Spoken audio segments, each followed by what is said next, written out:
Sarah Silverman, so amazing, so beautiful. I think you're gorgeous, and I think it's crazy because everyone's like, she's hot for a comic, but I don't agree, because she's not just hot for a comic, she's hot for someone her age. That's right. Seriously, Sarah, you were my favorite comic as a kid. Sarah is a role model for every little girl out there. I mean, every little girl dreams of being a 58-year-old single stand-up comedian with no romantic prospects on the horizon. They all dream of it, but Sarah did it. I'm living it. And people say it's too late for Sarah to become successful in movies at her age. I, again, do not agree. It's not impossible. I mean, it's not like they're asking you to bear children or anything like that. Because you can't do that.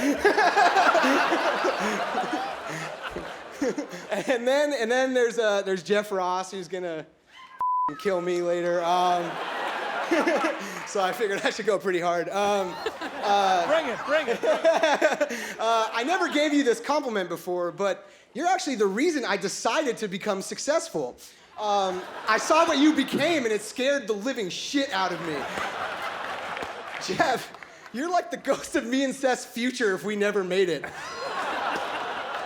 You know, Jeff, I actually have a question for you. When you meet someone, do you just straight up lie to them and say, yeah, I'm in show business? Or are you honest? Because I imagine it would be easier just to say, like, yeah, I'm unemployed.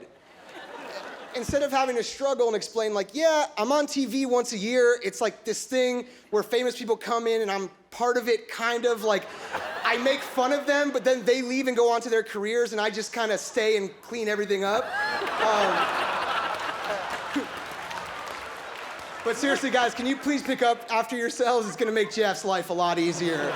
Thank you. Jeff's awesome, you guys. And can we talk about my buddy Seth Rogen? Come on. I adore this guy. I adore this guy. He's a great writer, a great friend, and we can't talk about Seth without talking about the Green Hornet. We just can't, right? Because every person in the world is like, the Green Hornet lost so much money.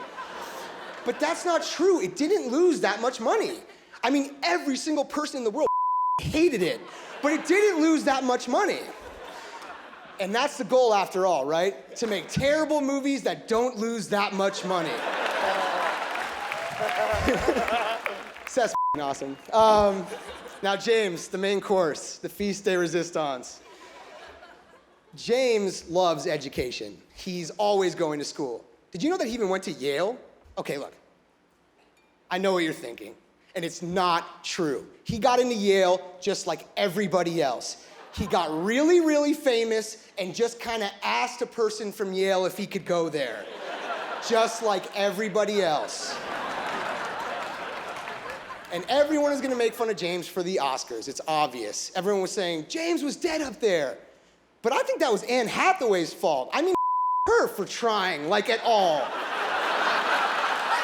How dare she attempt in some way to entertain the millions of people trying to escape their lives for a few hours?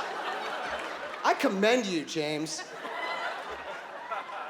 You know, you always hear George Clooney and other big movie stars saying, my philosophy on making movies is one for them and one for me. But not my guy, James. Not my boy, James. James is a rebel. He has his own philosophy on this. One for them, 5 for nobody.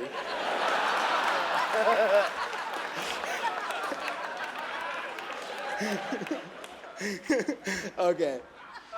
All jokes aside, James, you are the weirdest person anyone has ever met in their entire life. I've known you for 10 years, and I'm still pretty sure I've never met you before. But for some reason, I love you, dude, so.